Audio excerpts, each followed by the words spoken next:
So our big thing was like, we know we'll get to the satellites, but like you said, it costs a lot of money. You have to raise a lot of money to do that. So let's make sure we have the business plan in place first.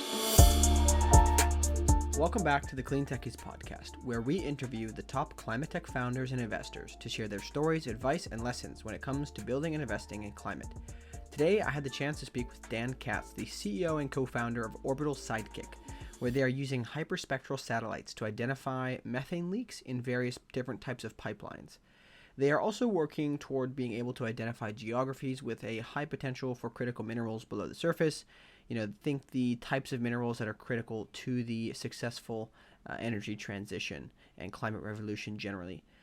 Dan has an experience working in aerospace and space industries, so he had quite a lot of familiarity with the industry, designing satellites, and he even had contacts with SpaceX from some of the launches that the companies he worked at in the past have participated in. Given he and some of his colleagues had an understanding of the space, they decided to launch into their own company, and today they have several satellites in the air already that they are working on increasing the capacity of beyond simply monitoring methane leaks. It's a really interesting story what Dan has. I really enjoyed hearing kind of everything about it. There's many takeaways. I won't share them here. Just listen to the episode. And we really do hope you enjoy this conversation with Dan, and we will get to that right after we hear from our sponsors, Next Wave Partners. Hey there. Are you building a climate tech business and looking for very specialized talent? Consider reaching out to our sponsors, Next Wave Partners. Next Wave are experts in talent acquisition, recruitment, and retention across the climate tech, renewables, and ESG spaces globally. So if your team is growing or you're looking to make a career change yourself, feel free to reach out to Next Wave at next-wavepartners.com or reach out to one of their consultants directly via their LinkedIn page. All right, welcome to the show, Dan. How's it going today? Great. Thanks for having me on, Silas. Really appreciate it. Yeah, no, super excited to have you on. This is going to be definitely a different show than we've had before. I can't say that we've had anybody who's maybe we have, but I don't think we've had anybody who's launched satellites in their company. So let's get into it. I guess tell us a little bit about who you are and what you're doing today. Yeah. So my name is Dan Katz. I'm the CEO and co-founder of a company called Orbital Sidekick.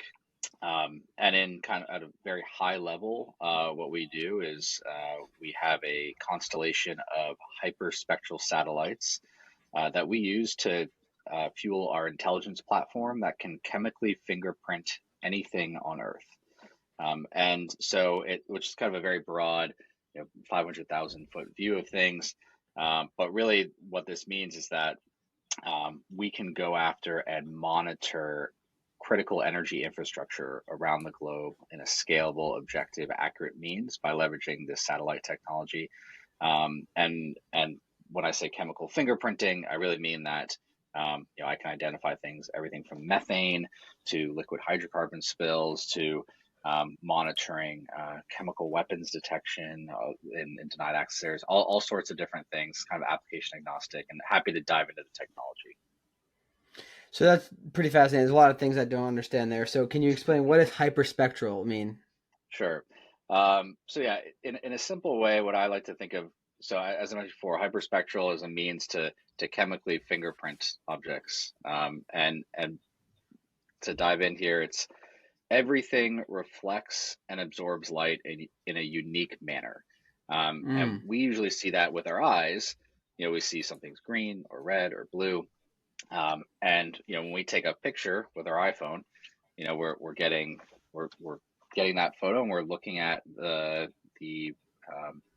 spectral signature in the visual light realm, and basically the intensity of red, green, and blue at various intensities. That's what gives us the different colors on your screen. With hyperspectral, we don't have just access to 3 color bands in the visual spectrum. We have access to hundreds of color bands in the visible through infrared light regions. And again, because things reflect and absorb light in a unique manner throughout the electromagnetic spectrum, that allows us to really, again, do that chemical fingerprinting. So we can see things that you wouldn't be able to see with the naked eye, like methane, which is really critical, obviously, for climate tech applications. It's really critical to our end users and customers who are within the energy sector, like pipeline operators. We want to help prevent and detect leaks.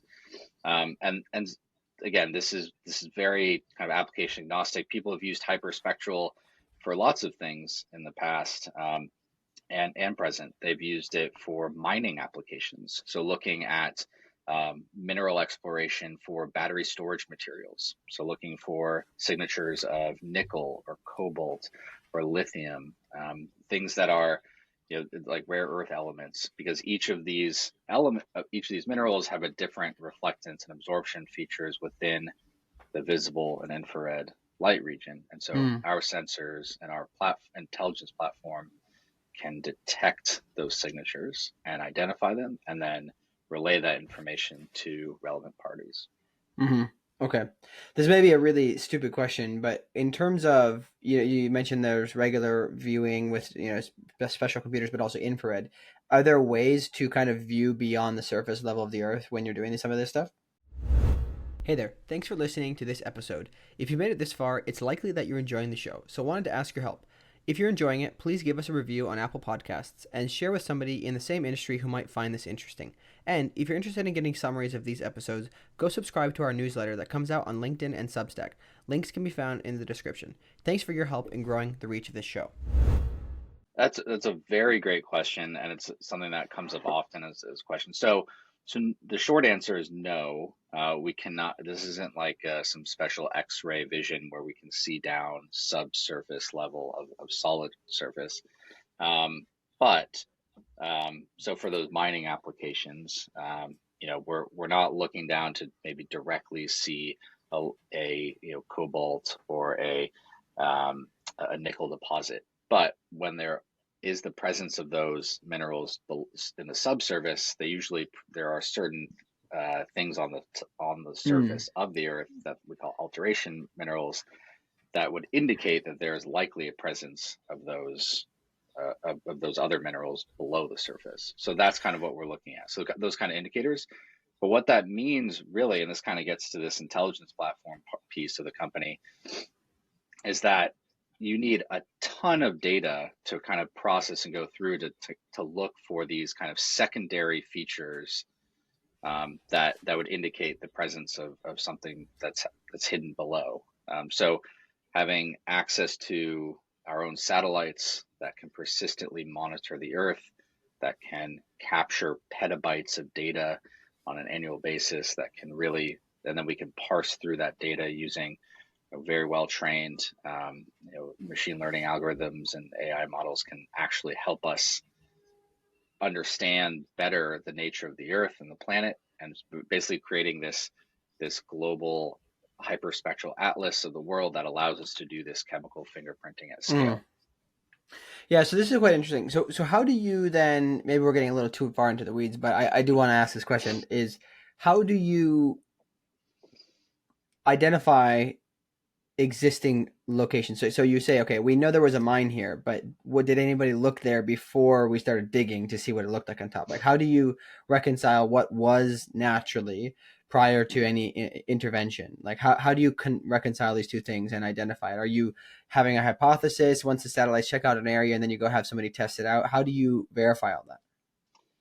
Yeah, so first off, I just want to lay just a quick disclaimer on this. So the mining application for us is more nascent than where we are on the energy side of things, in terms of mainly on like the oil and gas for leak detection, leak prevention. But we're starting to go into mining. But what we've seen so far from customer demand and how we've been doing some kind of initial forays into the mining side is that a company like one of the big mining operators would say, we want you to map all of Australia to look for signs of lithium or cobalt or nickel or one of these elements, or maybe all of those elements, and then or minerals, and then provide a mineral map of that entire area, and then that operator can then use their own ground truthing or their own existing maps to kind of identify, this is the most likely area where we need to do further exploration activities or spend our resources more effectively or efficiently. So that's one way that people do it. So we're kind of the macro scale, scalable, global monitoring, and then that allows people to divert their more micro scale, like high resolution, boots on the ground type Yeah. um, exploration activities much more Okay. effectively and efficiently. So you don't have to do all of Australia; you're just doing a smaller, 1 Yeah. square kilometer area.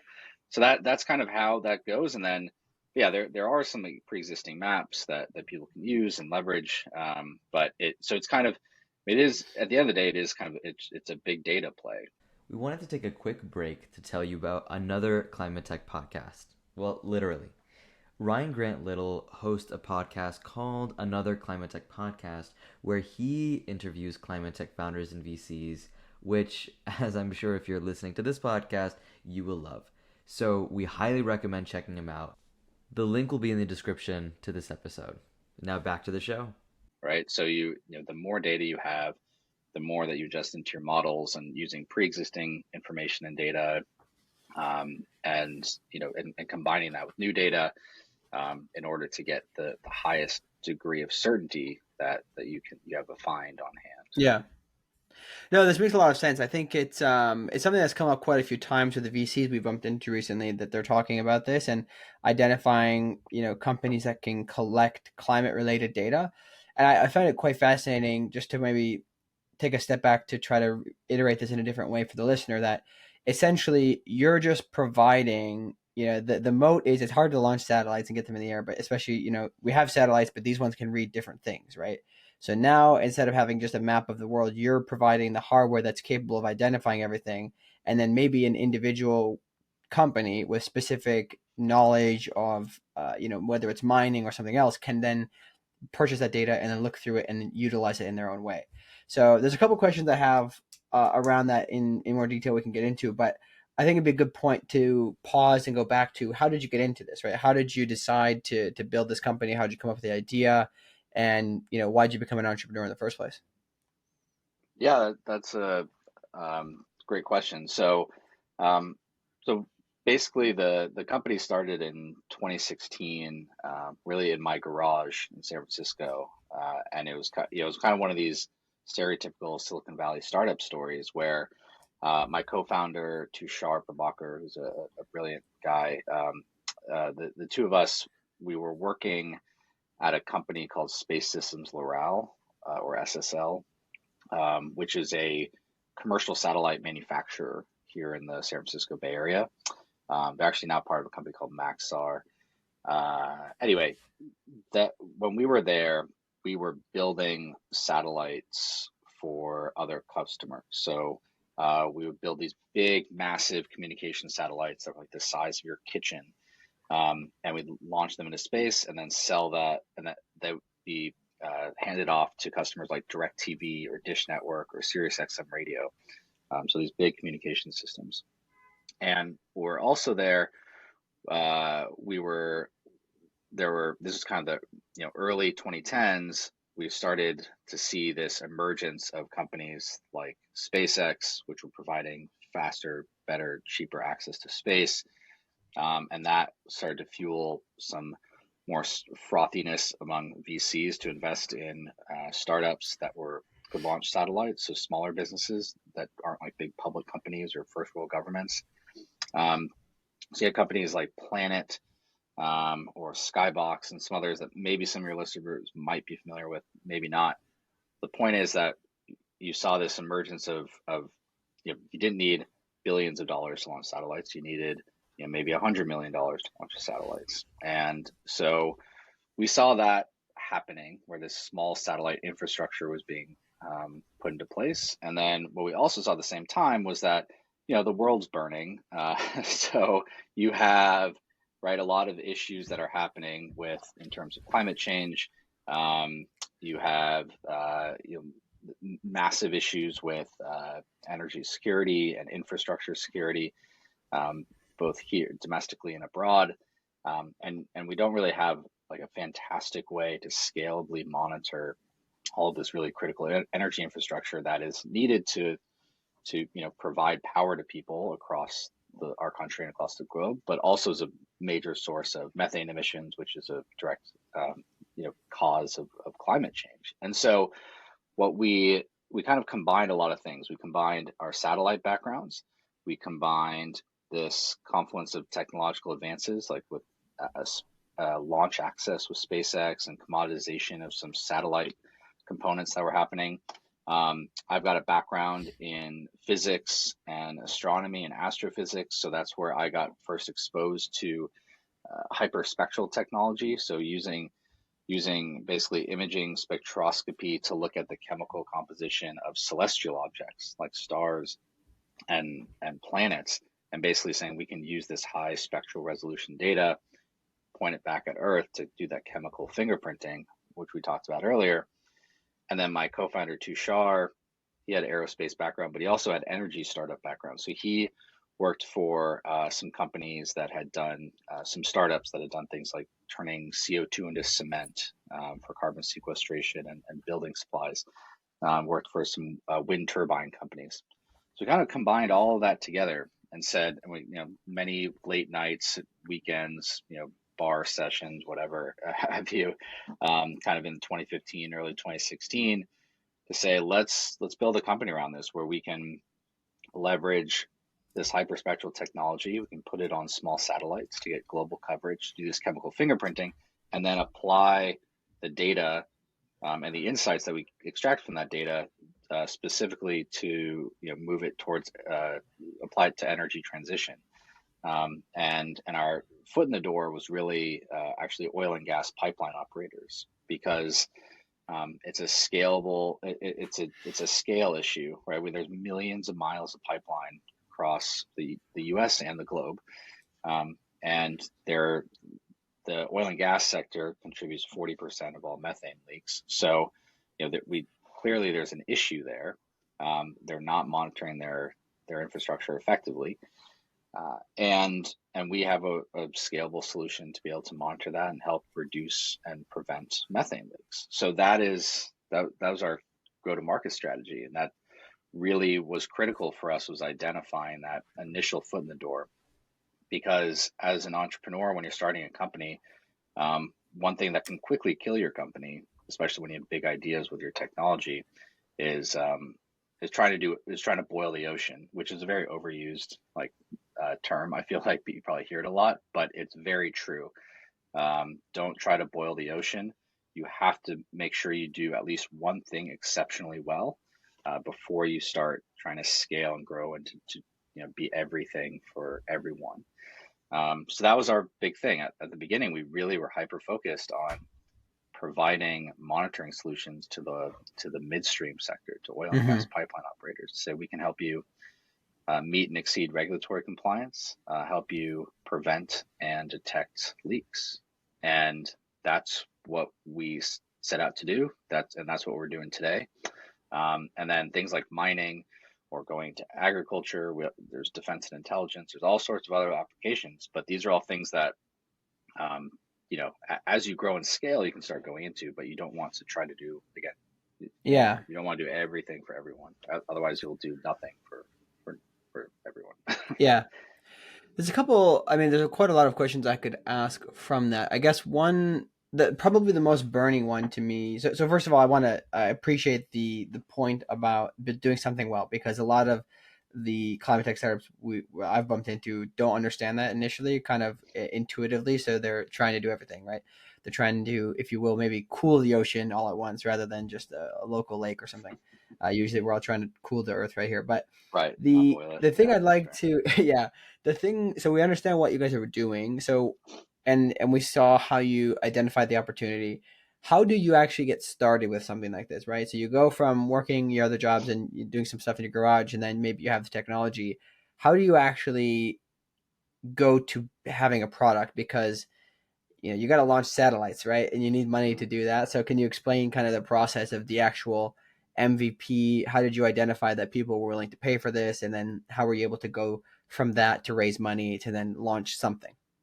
Right. Yeah. So, very early on, we leveraged a lot of our existing network to see, kind of try out the product market fit hypotheses for various industries, but leveraged, we even did like cold outreach on LinkedIn just to see, can we identify some operators or executives within the oil and gas pipeline world that are willing to talk to us and willing to help us,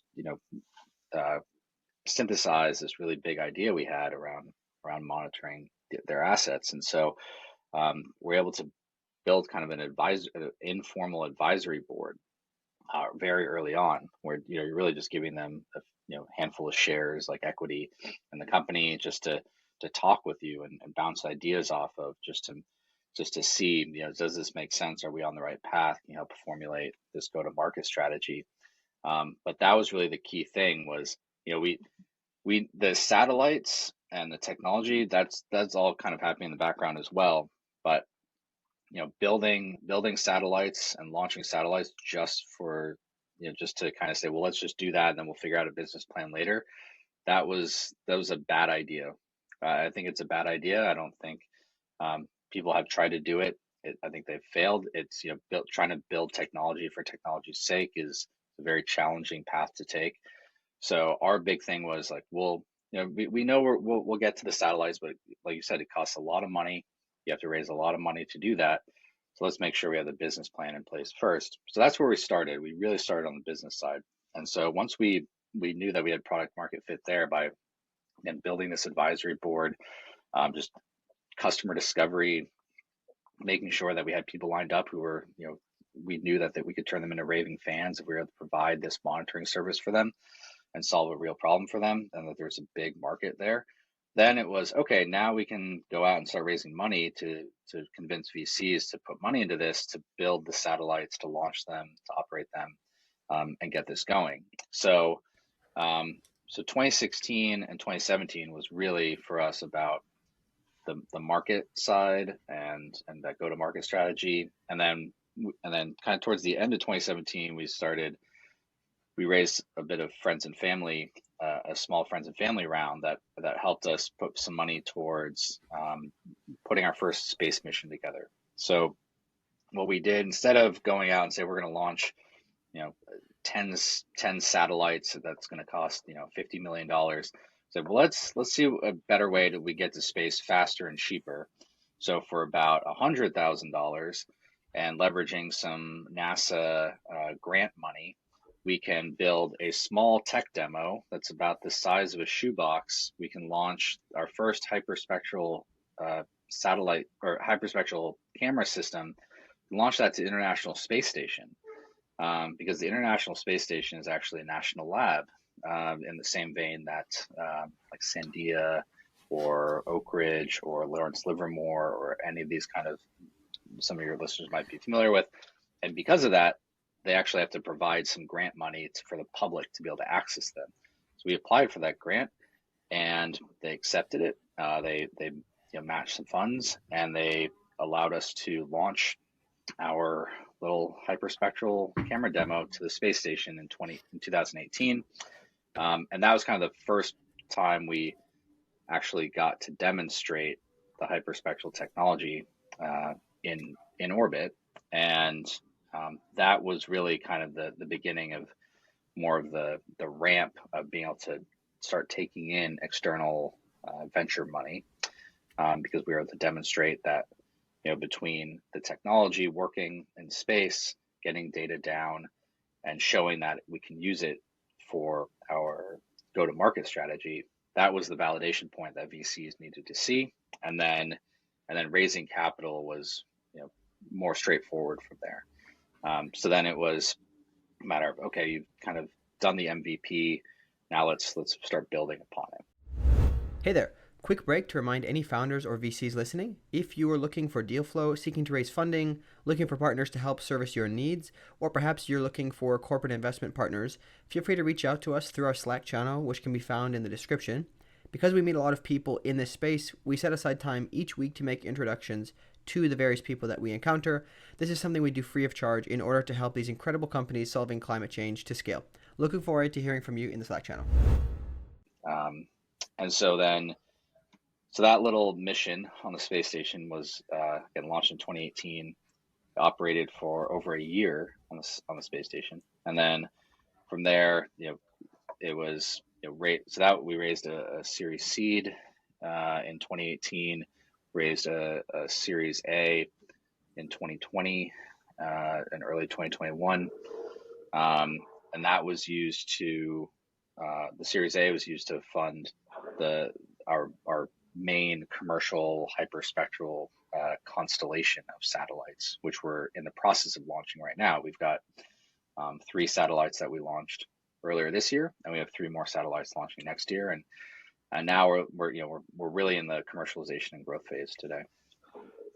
So there's a lot of things that's by the way, that's super epic, and I love to be able to hear. I mean, to think that it's only you could do it for 100,000 to get your initial product into space is pretty awesome. Obviously, there's some grant money involved, but that's pretty cool. I think that that maybe gives people who are building probably slightly less technical stuff on Earth a little bit of hope that they can achieve it as well, right? And maybe get people to think outside the box when it comes to funding models. But of all the things that I really want to cover, I'd say one of the big things I'd be really curious, just because we don't have people with your perspective on often, would be what was it like to watch those satellites go up? You said you launched 3 of them earlier this year, right? So I'm assuming it wasn't the entire payload of the launch, right? You probably were along with some other people. Can you talk about that, and then just talk about what it felt like to watch it? Because SpaceX has done this quite a few times, but you never know, right? Things could always go wrong. So I kind of want to hear your emotions there. Yeah, I mean, it is, it's really fun to watch a rocket launch, because it's like when you say like, oh, it's launch day, typically it's like a product launch, like a software launch, oh, a website's going live, but it's kind of cool to have like a literal launch of something, right? And it's a fun event that you can invite your customers and investors to and all that. But it's definitely nerve-wracking. It's because it's quite binary, right? I mean, this thing could quite literally blow up on the launch pad, or blow up on the way to orbit, or doesn't deploy your satellite correctly. So there are definitely some like critical things that need to go right. But as you said, SpaceX. So we leveraged SpaceX. They've had, I mean, knock on wood, they've launched probably 200 launches in a row without any issue. So feels like they've kind of made, as crazy as it is, they've kind of made space launches or rocket launches boring for all intents and purposes, like relatively speaking, which is a good thing. Like, it's a good thing for the industry, that we want to be boring. But it is, you always have that kind of moment in your stomach. But what was actually really funny was that so we launched, we had 3 satellites launched this year over 2 launches. Our first launch we had in April had 2 satellites, and we had another launch in June, which had 1 satellite. And yes, it's on a rocket with many other satellites. So it's kind of like the taking the bus to space. Yeah. And like a lot of people hop on the bus, you pay your fare, and then SpaceX launches you into space. And our satellite was one of, I think there were 70 other satellites on each one of these rockets. So they call it like the rideshare program to space. So anyway, it's a way to provide access for companies that could buy a whole rocket by themselves. Anyway, so the first launch, though, our very first launch in April, we had 2 satellites on it. We invited everyone to our office in San Francisco, like a lot of customers, investors, friends, family. A company, we're all watching the clock's counting down. 15, 14, 13, 12, 11, 10, 9, 8, and then the screen just blacks out, because SpaceX doing a live stream, it just blacks out, and all of a sudden the launch has been canceled today. Like, what? Wait, what just happened? They didn't provide any detail. We're like, like, did something happen? Did it blow up on the pad? Did something crazy happen? And then we have some friends and other folks who work at SpaceX who are like texting them like, what just happened? The live feed just went dark. What happened? And apparently a helicopter had flown into the restricted airspace surrounding the rocket launch, which was launching out of Vandenberg here in California. So some helicopter, some looky-loo that was trying to get like a good shot of the rocket of the launch, just gone too close to the airspace, and so they had to call out the entire launch. And so it's just like, okay, great. So I had to wait a whole other day for it to launch. So there's some risk there. Even Yeah. like you could just, you could get really close to the launch, and then some idiot in a helicopter cancels the launch for the day. I mean, it could also just as well be like, I've seen other launches where, I've gone out in person, gone to like Cape Canaveral, or other place out, to watch a launch, and if the weather isn't perfect, then Yeah. they'll like push Yeah, the of launch course. a day as well. So that's usually a more Yeah. common thing. So there's a risk in like seeing it, but yeah, it is very. I mean, it is like it's very nerve wracking, but it's also like it's an incredible thing to experience, to watch. And yeah, so I would encourage, if people have the opportunity to ever go see it live, like in person, it's great. Like you can feel the vibration from miles and miles away. If you go if it's a night launch, it's like a whole other sun, Yeah. like, rising. It's amazing. Yeah, So it's definitely on my list of things I want to do. I never get bored of watching the rockets land, especially. It's my favorite part usually. But that's really cool. I appreciate that experience and walking us through that. We're getting pretty short on time, but let me see. What would be some of the big things I'd like to know? When it comes to, I guess, the biggest challenges so far, what would you say those have been, and what are you looking forward to as the next challenges that you have to kind of overcome now that you've gotten to a point where you've got customers, you got things in the air, and from there it should be general growth and just figuring out things. What have been the challenges? How do you overcome them, and what are your next challenges? yeah. Well, I mean, I can talk all day about like technology challenges. I know we've talked a lot about the technology stuff today. But I think that inevitably though, it is a business at the end of the day. So you need to drive customer demand. You need to have really good product market fit. So making sure, and even if you think you have good product market fit, that big challenge is finding perfect product market fit, because things are so competitive right now, and you just need to really build a perfect product for your customers. So that's always been the big challenge for us. And one of the big things, and I think which is just like good advice that we received early on and continue to receive from building, from bringing smart advisors in alongside of us, is just always be in contact with your customers and having those touch points. So really having deep knowledge of what your early customers want and need, and making it, really embedding yourself within your customers and treating them as partners. And that's been really helpful for us. And so, because we're looking to tackle some big issues, right? And anything in climate tech is going to be big issue involved, right? So having people that are raving fans, who really want your product, that can use it and leverage it, that's really critical, and having them on your side. So for us, one of our strategies was, well, let's, the within the oil and gas industry, which is often treated as, the boogeyman in climate tech, recognizing that, like, look, these oil and gas pipelines are not going away tomorrow, right? Like they're part of the energy transition, but let's make sure that they are operated safely, effectively, and efficiently, and they're not going to leak, right? That's good for everyone, right? And so, recognizing that we should be let's work with them, let's provide a service that they're going to use, and feel that it's a tool and not a weapon against them, I think was a really critical thing for us Yeah. to position early on. It was a big challenge to overcome their initial fear that we were just kind of these, Silicon Valley tech bros who were going to come in and try to disrupt their industry, and like kind of, Yeah. and kind of, dismiss us right off the bat. So I think, trying to be taken seriously by the energy sector, which needs to happen, right? Anytime with climate tech, like we can't just like force issues down the throats of all the energy companies, just expect them to change overnight.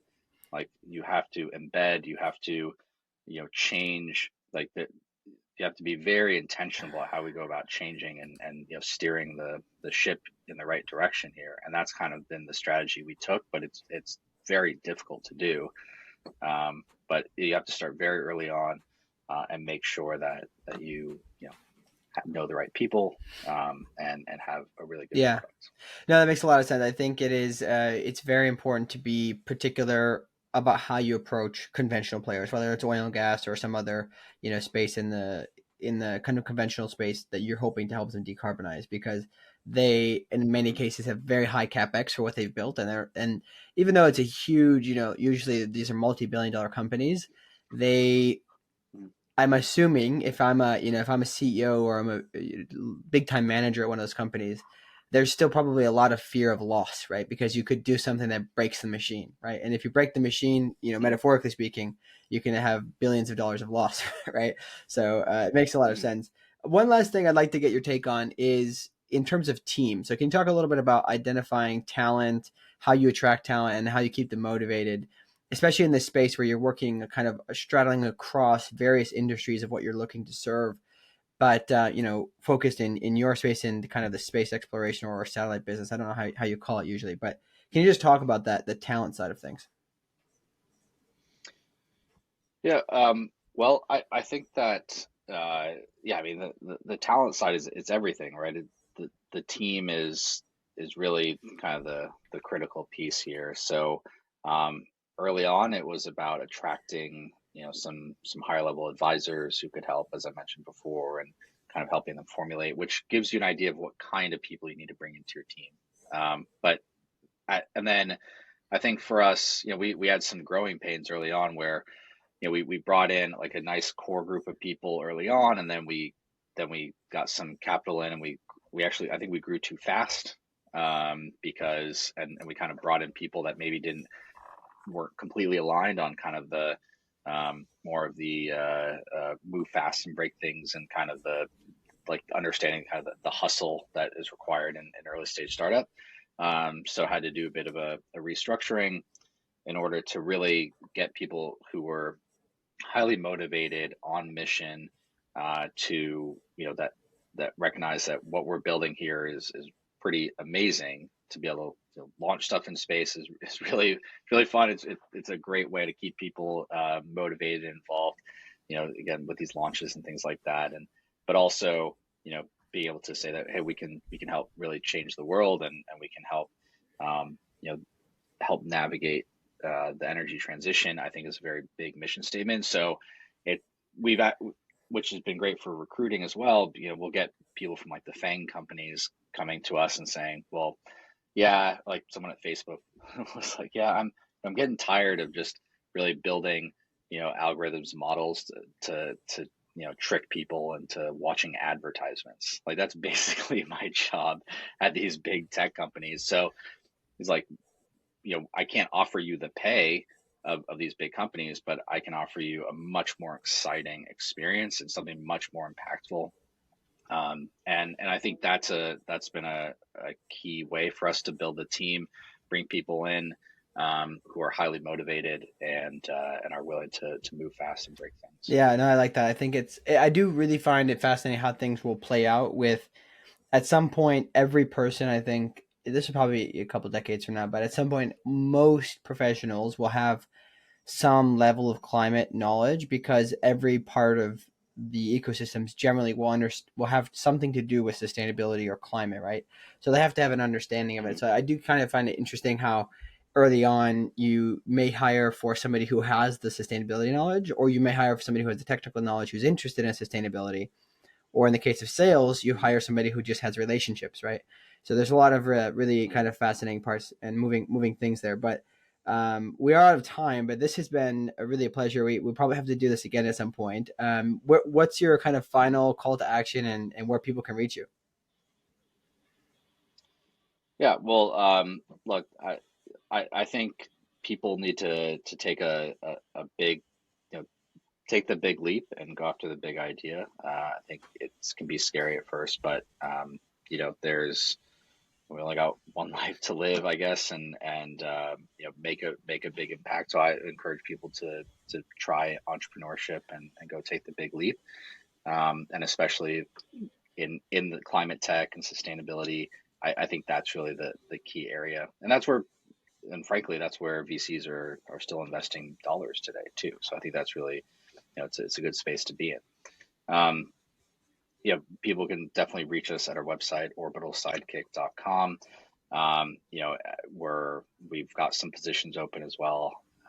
Always looking for smart, creative people to join our team.